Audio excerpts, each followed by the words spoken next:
Hamilton's principal. किसी भी conservative force field में कोई एक ऑब्जेक्ट, कोई एक बॉडी मूव कर रही है, गति कर रही है, आपने उसमें दो इंस्टेंट ले ली। सपोज कीजिए उसकी पोजीशन कभी ए है t1 टाइम पर, दूसरे किसी इंस्टेंट उसी ऑब्जेक्ट की पोजीशन बी है t2 टाइम पर। तब यदि ये कंजर्वेटिव फोर्स फील्ड के अंतर्गत मूव करती है, कंजर्वेटिव फोर्स फील्ड मींस जहां पर फोर्स को किसी नेगेटिव ग्रेडियंट से जनरेट कर सके। कहीं ना कहीं बार बार अगर मैं कंजर्वेटिव फोर्स फील्ड की बात करता हूं तो कंजर्वेटिव फोर्स फील्ड मींस वो फील्ड जिसमें लैग्रेंजियन t माइनस वी की फॉर्म में डिफाइन हो पा रहा है। v तो तभी आएगा ना जब कंजर्वेटिव फोर्स फील्ड होगा। तो अगर मैं कंजर्वेटिव फोर्स फील्ड की बात करता हूं तो एक मींस मैं कहीं ना कहीं ये कह रहा हूं कि Lagrange L t minus V के बराबर है, v एग्जिस्ट कर रहा है। अगर कंजर्वेटिव फोर्स फील्ड में कोई ऑब्जेक्ट a से लेकर b तक मूव करता है, गति करता है, और a और b एक ही ऑब्जेक्ट की दो अलग अलग इंस्टेंट हैं, तब उसका t1 से लेकर t तक अगर लैग्रेंजे को इंटीग्रल कर दिया जाए तो ये इंटीग्रल लीस्ट होता है, मिनिमम होता है। मतलब इस इंटीग्रल की वैल्यू या तो मिनिमम होगी या मैक्सिमम होगी या कांस्टेंट होगी। दोबारा सुनिए, कंजर्वेटिव फोर्स फील्ड में लैग्रेंजियन का टाइम इंटीग्रल कहां से कहां तक, t1 से t2 तक। अगर दो इंस्टेंट्स t1 और t2 ले लिए जाएं तो लैग्रेंजे का टाइम इंटीग्रल लीस्ट होता है। लीस्ट इन द सेंस या तो इसकी वैल्यू मैक्सिमम होगी, लीस्ट कहने के बजाय ऑप्टिमम वर्ड यूज करना चाहिए कि इस इंटीग्रल की वैल्यू ऑप्टिमम होती है। मींस या तो ये मैक्सिमम होता है या मिनिमम होता है या constant. According to this principle, for a conservative force field, the time integral of Lagrangian corresponding to two arbitrary instants will be optimum. Therefore, if I is equal to Lagrange का time integral, then delta I will be और delta of integral t1 to t2 L dt is equal to 0,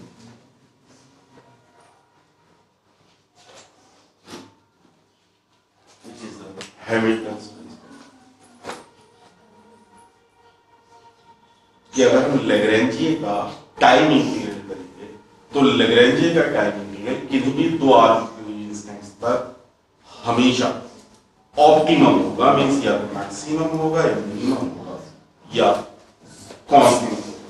principle of least action, L बराबर है t minus v, सही। जो integral L का constant है, ये जो आपने इंटीग्रल लिखा L का बनाया है, अगर ये इंटीग्रल t का बना दें तो कोई फर्क नहीं पड़ना चाहिए। L बराबर t माइनस v है ना। कंजर्वेटिव फोर्स फील्ड है तो I डिफाइन हो गया, और कंजर्वेटिव फोर्स फील्ड ना होगा तो L थोड़ी आएगा, तो काइनेटिक एनर्जी के टर्म में जाएगा। बस तभी हम इसको बोलते हैं principle of least action. That is principle of least action के अकॉर्डिंग क्या होना चाहिए, अगर हम काइनेटिक एनर्जी का टाइम इंटीग्रल लें, टाइम इंटीग्रल में लैग्रेंजे का नहीं ले रहा है इस बार, मैं टाइम इंटीग्रल ले रहा हूं काइनेटिक एनर्जी का। अगर काइनेटिक एनर्जी का हम टाइम इंटीग्रल लें, then the time integral of the kinetic energy should be optimum। Principle same वैसा का वैसा ही, बस अब कंजर्वेटिव फोर्स फील्ड की बात नहीं करेंगे नंबर 1, और नंबर 2 बाकी सब कुछ वैसा का वैसा ही। For a dynamical system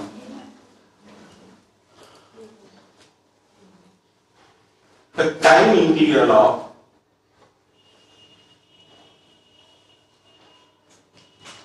kinetic energy for any two instants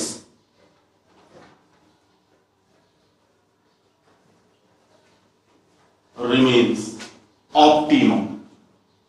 That is, अगर टाइम इंटीग्रेट कर दिया जाए किसका, काइनेटिक एनर्जी का, तो उसका डेरिवेटिव 0 होता है। अगर ये कांस्टेंट है तो क्या इसका डबल कांस्टेंट ना होगा? दैट इज अगर t वाला इंटीग्रल 0 है तो क्या 2t वाला इंटीग्रल 0 नहीं होगा? काइनेटिक एनर्जी का double is defined as vis vis-a कि काइनेटिक एनर्जी का डबल vis vis-a कहलाता है कि time integral of vis vis-a remains optimum during 2 instants। Definitely अगर टाइम इंटीग्रल काइनेटिक एनर्जी का कांस्टेंट है तो उसके डबल का भी तो कांस्टेंट होगा। लैग्रेंज इक्वेशन क्या है? Lagrange equation for conservative dynamical system. किसी कंजर्वेटिव डायनामिकल सिस्टम के लिए लैग्रेंज इक्वेशन हम क्या पढ़ते थे?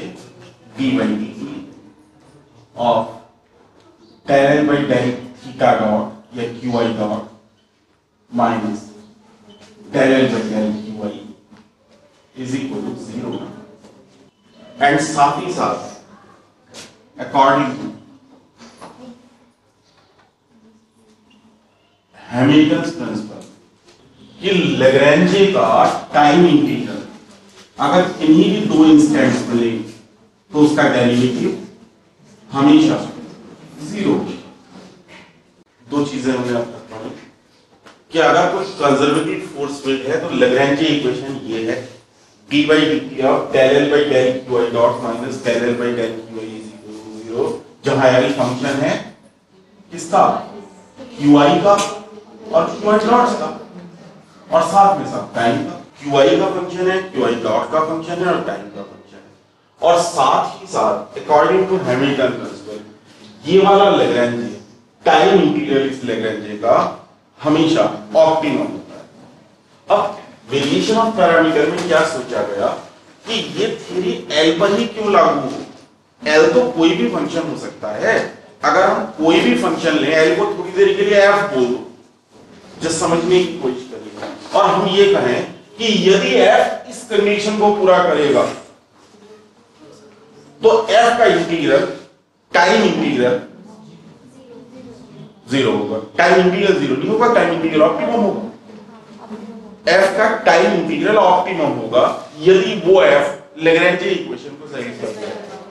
दूसरे शब्दों में यदि कोई भी फंक्शन लैग्रेंजे इक्वेशन को सैटिस्फाई कर रहा है तो उस फंक्शन का इंटीग्रल ऑप्टिमम होना चाहिए, और यही कहता है प्रिंसिपल ऑफ वेरिएशन।